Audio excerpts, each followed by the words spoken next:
පරිසරය ගහකොළ අපිට මොනවද දෙන්නේ? හුස්ම ටික කෑම බීම හෙවන ගොඩක් දේවල් තියෙනවා. අපි පරිසරයට මොනවද දෙන්නේ? ළඟකදී නම් මොකුත් දුන්නේ නෑ නේද? ගත්තා මිසක්. හිතුව ඇති. අපි පුංචි වැඩක් කරමු. සාමාන්‍යයෙන් ඔයාලගේ ගෙදරට ගෙන පළතුරු මොනවද? අඹ, මැංගුස්, දොඩම්, අලිකට පෙර, දූරියන් වරකා ගොඩක් තියෙනවා. රස කර කර මේවා කාලා ඉතුරු වෙන බීජවලට එහෙම නැත්නම් ඇටවලට ඔයාලා සාමාන්‍යයෙන් මොනවද කරන්නේ? සරලයි ඉතින්. කුණු කුඩේට දානවා? නැහැ. අපි මෙහෙම කරමු. පුංචි වෙලාවක් අරගෙන ඉතිරි වෙන ඒ ඇට ටික හොඳට හොදන්න. ඊට පස්සේ මද පවනේ හොඳට වේල ගන්න. ඒ කරලා ගෙදර ෆ්‍රිජ් එකේ දාලා තියන්න.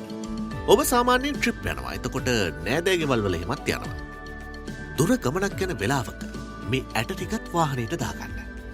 පාරක් අයිනේ හරි කැලෑ බෙදස්සක හරි හිස් ඉඩමක හරි ගහක් හැදුනොත් හොඳයි කියලා ඔබට දැනෙන තැනකට මේ ඇට ටික විසි කරගෙන යන්න. දැන් අපේ වැඩේ ඉවරයි. ඉස්සරහට එන්නේ වැහි කාලේ. ඔබ විසි කරලා ගිය ඇටවලින් එකක් හරි වැස්සත් එක්ක අනිවාර්යයෙන්ම ප්‍රරෝහණය වෙනවා.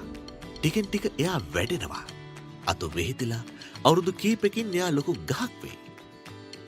මනුස්සෙක් හරි සතෙක් හරි මේ මහ පොළොවේ අයිතිය තියෙන කවුරු හරි එයාගේ හේවණයට ඉදීවි. අහිංසක සත්තු එයාගේ ගෙඩිවලින් බඩගින්න නිවා ගනීවි. අපි දන්නේම නැතිව තවත් ජීවියෙක්ට අපි පහසුව සලසලා හුස්ම ටික දීලා මේ මහ පොළොවට ණය ගෙවන්න අපි පුංචි දෙයක් හරි කරලා. හිතා ඉන්න බා. අදම පටන් ගමු. හරිත ලෝකික හීනේ හැබෑ කරගන්න. අපි වෙනස් වෙමු.